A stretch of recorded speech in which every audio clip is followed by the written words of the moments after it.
мақомоти милитсияи шаҳри Исфаран нисбати шаҳрванд Распутин Дмитрий Александрович соли таваллудаш 1993 истиқоматкунандаи шаҳраки Шуроб тибқи талаботи моддаи 110 кодекси ҷиноятӣ қасдан расонидани зарари вазнин ба саломатӣ парвандаи ҷиноятӣ оғоз намуд.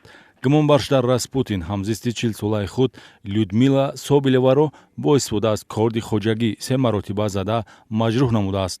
ҳодисаи ҷинояти санаи 30 январ тахминан соати 1:30 дар ҳуҷраи Людмила Собелева воқеъ дар суроғаи шаҳраки Шуроб кӯчаи 40-солагии Тоҷикистон бинои рақами 26 ҳуҷраи 22 ба вуқӯъ пайваст.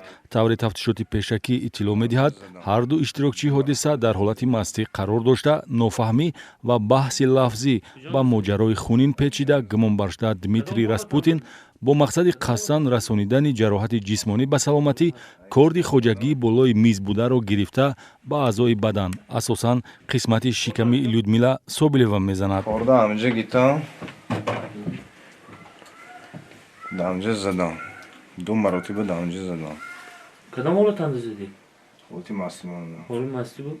3 зарбаи корд, 2 захми воридшаванда дар қисмати шикам ва як ҷароҳати дохилнаравандаи зери каш аз худ боқӣ гузоштааст, ки ташхиси суди тиббӣ аломатҳои ба ҳаёти одам таҳдидоварашро асос карда зарари вазнин хулоса додааст. бо оғоз гардидани парвандаи ҷиноятӣ нисбати гумонбаршуда Дмитрий Распутин чораи пешгирӣ дар намуди ҳабс татбиқ шуда тафтишоти пешакӣ идома дорад.